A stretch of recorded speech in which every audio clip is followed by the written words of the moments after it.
Hello everyone, I am the Golden Scouta, and welcome to my Dragon Ball Super, episode 117 review. I will talk about the following categories for the review, so let's start.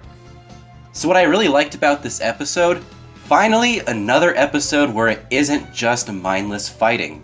There were some really good character moments, character motivations, and character development that I'm going to get into shortly. The best comparison I could draw to this episode is maybe 105 or 112.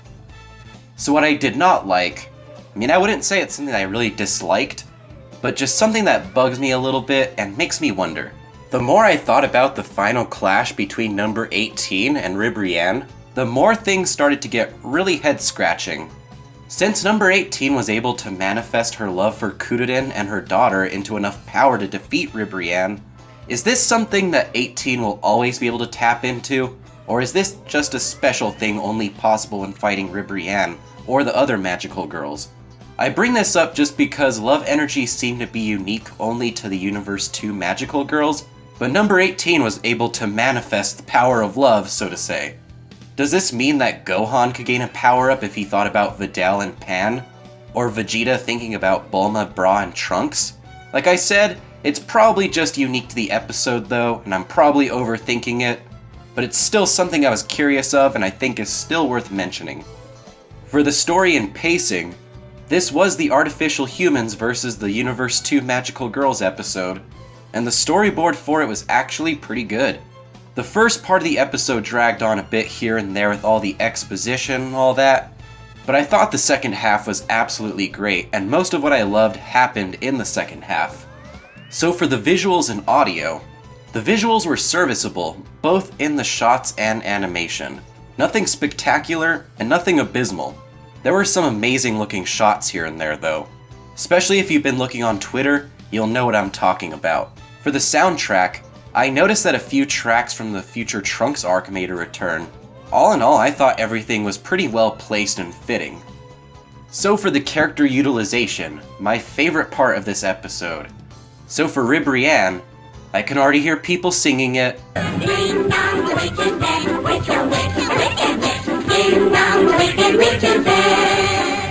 But I actually didn't mind Ribrianne, so her elimination was whatever to me. Whether you like or dislike Ribrianne, can we all agree that her elimination was very satisfying? She was beaten by her own game by number 18, and she and all the other magical girls had their own pieces of character development. That the love that they are all about is different than number 18's love for her husband and daughter. And with how everyone waved those glow sticks around to make Megazord Ribrianne, all I could think of is, One! Make my monster grow!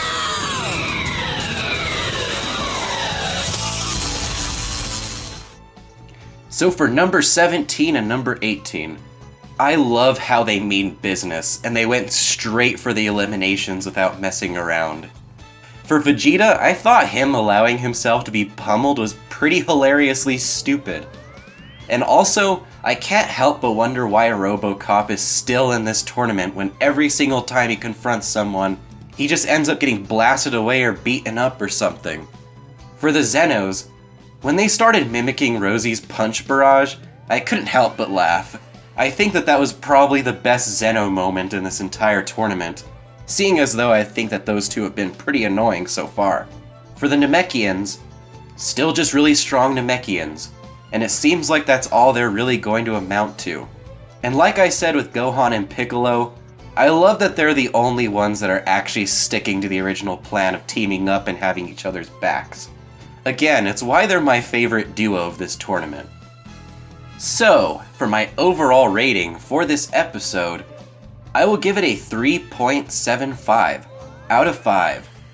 I know a lot of reviewers are like, this episode was better than I thought, but honestly, I expected to enjoy it about as much as I did, but I did not count on such great character utilization, I will admit that. Like I said in a previous review, I know the people who are enjoying this tournament so much are fine with just fanboying out on really cool fights, even if they lack actual substance, and I understand how the tournament could be the best thing ever if you consume it that way. But I wish more of the fights could be like this, where we actually get to see really good character moments, motivations, and development play out. Next week, though, it looks like both Universes 2 and 6 are going to be eliminated, and all I'm hoping for is a good heartfelt send-off moment as Universe 6 gets erased. That seems to be what people are talking about for next week after all. So those have been my thoughts on Dragon Ball Super Episode 117 and the next episode preview for 118. Let me know what you thought of the review down below in the comments section, and with that guys, thank you for watching and have a great day.